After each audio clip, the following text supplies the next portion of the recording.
Hi guys, welcome to Quest for a Farm. You are with Mans, and today I made these 6 delicious bars. So we're starting off with a salted caramel bar. Next is a coconut and jam bar. That is a lemon ginger bar. This is a lemon coconut bar, and on this side here, we have got a chocolate mint bar and a golden oat bar. All topped except for this one with icings and various goodies. Come with us, let's see how we do it. Alright, we are going to start with our golden oat bars. So in this bowl, I have 125 grams of butter with 2 tablespoons of golden syrup. And I'm just going to melt that so long. In the meantime, I've turned my oven on to 160 centigrade, and that's starting to heat up because these first 2 that I'm going to make are definitely going to need to be baked. Okay, then in a separate container, I'm going to put about half a tablespoon of bicarbonate of soda, this stuff. And then I'm going to add 2 tablespoons of water. Okay, that can sit just one side and do its thing. And then in my next bowl, I am going to add 1 cup each of oats, sugar, and flour. Oats, come on. Sugar and flour. Okay, if you're not using self-raising flour, which you are more than welcome to do, we are just going to add 1 teaspoon of baking powder. Then I need about 3/4 of a cup of desiccated coconut. In we go. Okay, boom. Alright, so to our heated butter and syrup, we are going to add our bicarb water. Okay. So you can see it's kind of giving you a little bit of foaming action. Then you are going to add this, your big bowl of ingredients. Then you are going to stir. Incorporate all of this nicely. It is not going to make a batter. It is going to make something a little firmer, a little bit more crumbly. Ideally, it should be something like this, that you can see. If I'm pushing it down, it sort of squishes and stays together. Okay, and then you are going to get a glass baking dish or whatever you want. It must be approximately these dimensions, so around about 25 by 15 centimeters ish. So that goes in, and then we start pushing it out and squidging it down. Okay, so ideally you just want to end up with a relatively even layer of what will become your oat bars. Get in there for the last bit with your fingers and squish it down. It already smells delicious. So that's number 1. We're going to let that wait to go into the oven because I want to put it in the oven with number 2. Number 2 is chocolate mint bars. So we are going to start with a cup of flour, a tablespoon or thereabouts of cocoa. I like to go a wee tad heavier on the cocoa. And to that, we are going to add half a cup of sugar. Then 1 cup, the recipe calls for coconut, but I've used coconut in my previous recipe. So I've taken some Kellogg's cornflakes and I'm going to crush them up really fine. Okay, so that's 1 cup of crushed cornflakes into our mixture. About a teaspoon's worth of baking powder. Okay, so this we're going to give it a bit of a mix. Okay, and then to this we are going to add an egg. It is usually intelligent to break your eggs separately, but I actually know these eggs have been fine. So mix your egg in, and then we are going to go and retrieve our melted butter. To the melted butter, I am going to add just a cupful of peppermint extract or peppermint essence, this stuff. And then we are going to mix this all as quickly as we can so as not to disturb our egg into our mixture. Okay. And again, you're looking for something that's not too sloppy, but will hold together if you squidge it. Smells divine. I love chocolate mint. Okay, so in a baking sheet of approximately the same dimensions, you are going to empty your chocolate peppermint mix. It is about the same dimensions. And squish it down.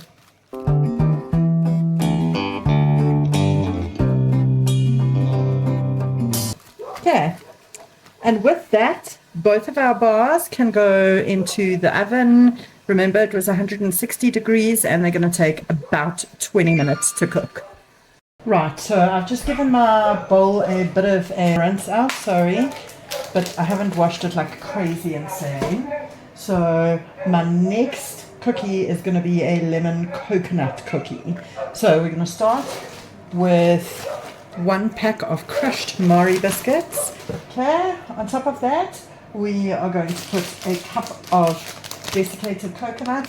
Okay, a cup-ish of coconut.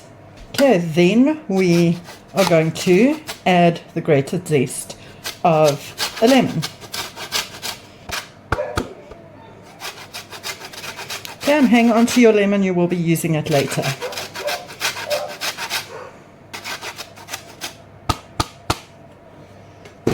Right, on top of our lemon zest, we are going to be adding half a can of condensed milk. Okay, you can just eyeball it, half a can of condensed milk. I am going to use the other half for the next recipe I do, so fear not, it will not go to waste. And then, of course, I need 125 grams of melted butter. We're going to give it a mix. And then you'll never guess, but we have yet another lined tin. And we're going to put it in there. Okay, and then we start pushing it down, pushing it into all the corners. Okay, we're going to pop that in the fridge, or actually probably the freezer, until a later stage when we ice them.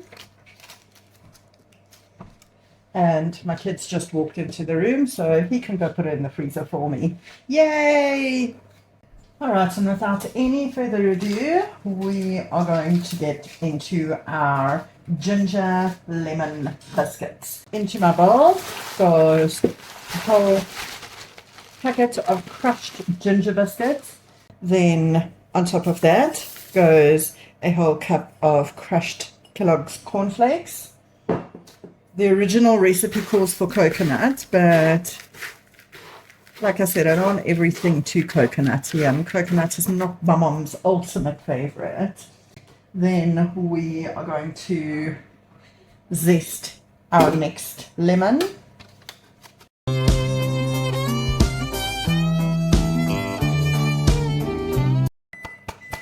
Okay, there you go. And on top of that, our other half can of condensed milk. and then 125 grams of melted butter. And again, give this a stir, stir, stir. So if you're feeling it a little wet, I feel like mine is a little wet, you can add, I'm going to add a touch of coconut, just because I know it'll suck up the moisture.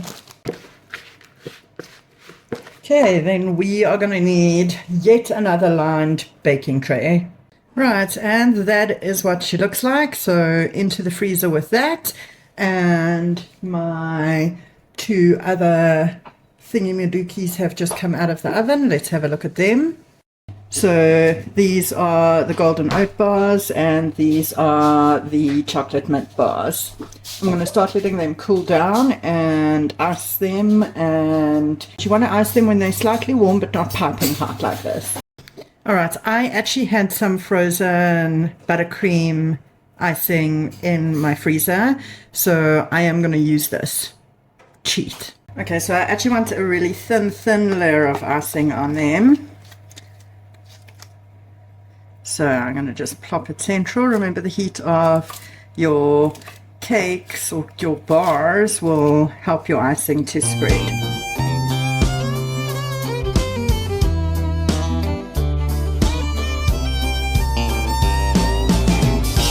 Okay, there you go.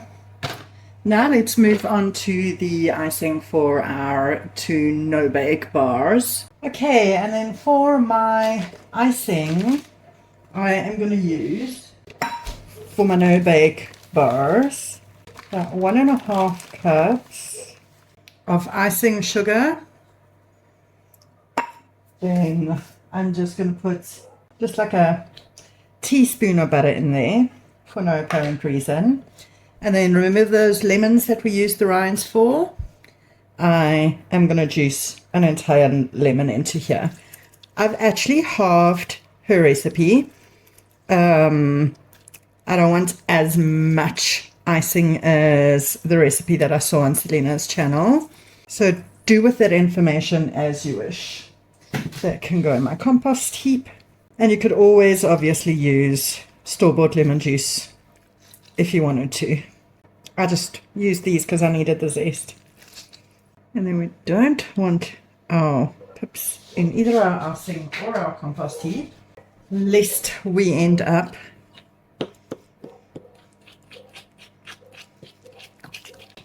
with a bunch of lemon trees in our compost. A bunch of lemon trees is generally not bad, but in compost, I'd say it's bad.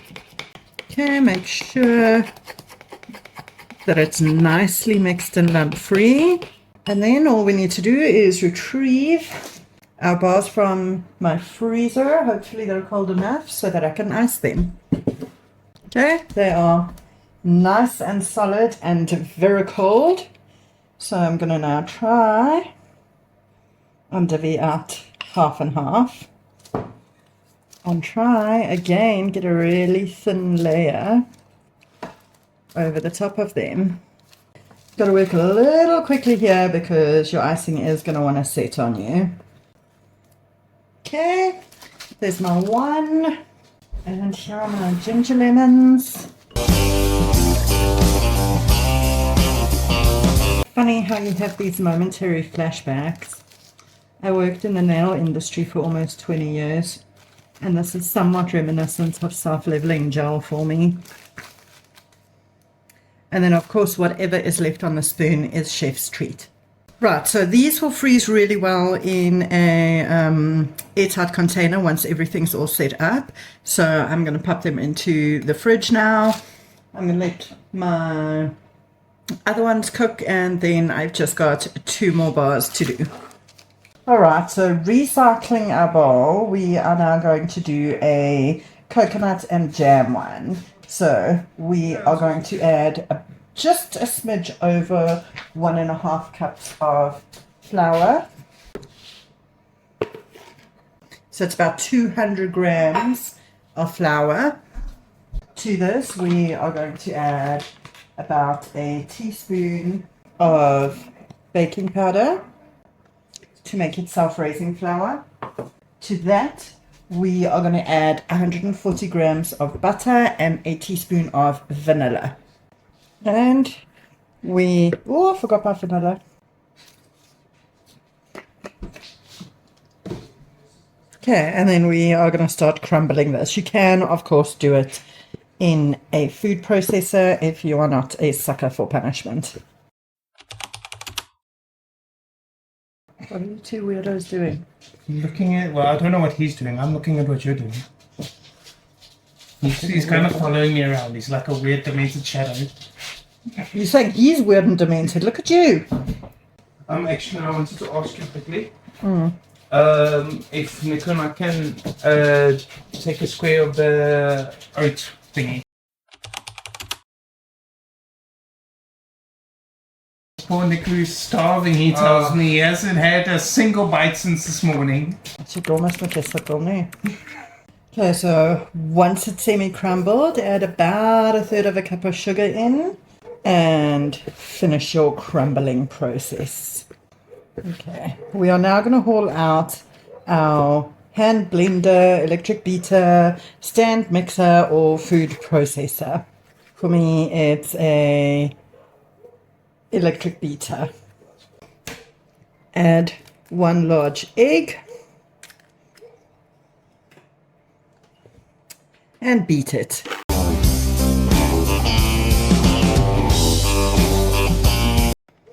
Okay, once it is sufficiently beaten, we are going to put it into yet another lined. It's now a bread loaf tin because I'm rapidly running out of pans. Get it all in. And we're going to spread it out nice and flat.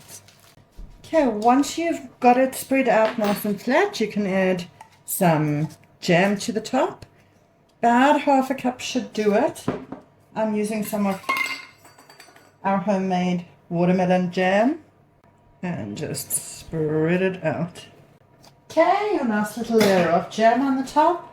And next we are going to make our topping. Alright, for the topping we are going to add about 3/4 cup of sugar. So about like that. We are going to add 2 cups of coconut and a cupful of vanilla. Give that a little mix around, and then we are going to pull out our hand blender again and blend in 2 large eggs.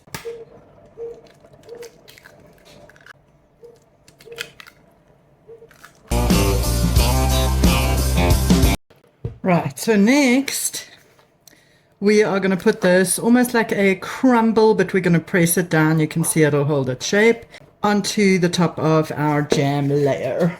You almost want like 3 separate layers, so don't smudge it in until you've got all of your topping on top of your jam.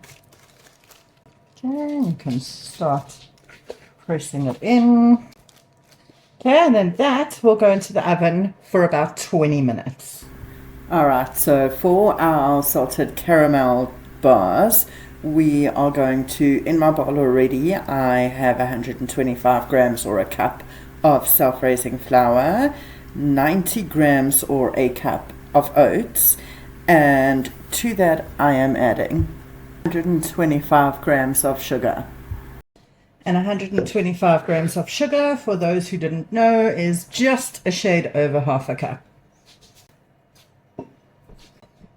Okay, so we are going to give this a stir, and to this we are going to add another famous by now 125 grams of melted butter.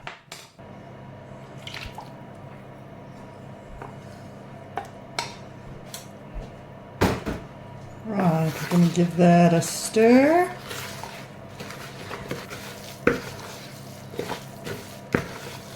And then this is going to go into the bottom of another lined loaf tin.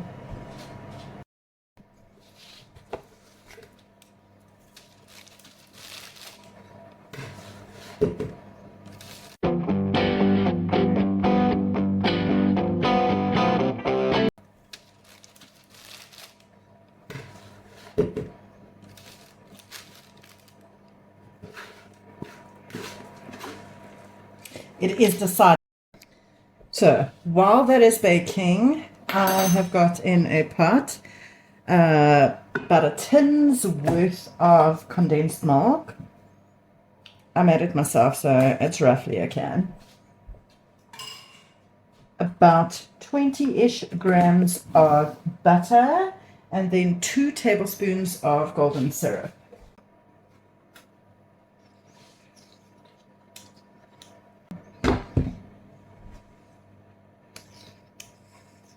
Okay, that is going to come with me outside, and we are going to cook it off until it is a firm-ish caramel. Okay, so we're just going to heat this up and let it go nice and thick, and then we shall have our caramel topping. Okay, once it's at a pretty ferocious boil and has been doing so for a good 5 minutes or so, you'll see it's starting to thicken up. Okay, once it starts thickening up is the time that if you wanted salted caramel, you add some salt. I don't like to add salt before things have started thickening up, because historically I don't have great luck with it. So I'm going to let it go a little bit more. I want it nice and thick, but you can see it's thickening up pretty well.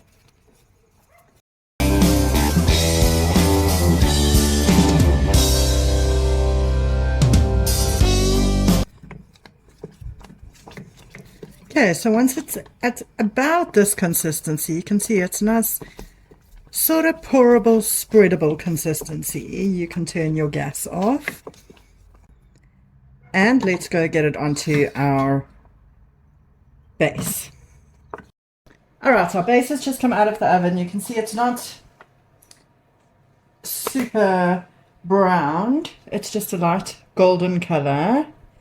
And then we're going to pour this delicious salted caramel onto it, leaving a reasonable amount in the pot, of course, because I have a husband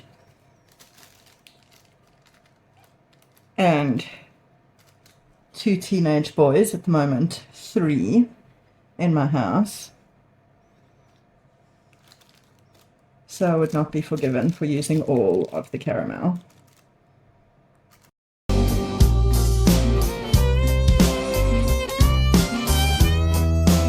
And this is going to go into the oven for another 10 minutes so the caramel can set nicely, and then we are done. Okay guys, thank you so much for joining us for cooking our bars. And these are our salted caramel bars. Those are our jam coconut slices. Next up we have our lemon coconut slices, and then our ginger lemon slices, then our golden oat cookies, and our choc mint slices.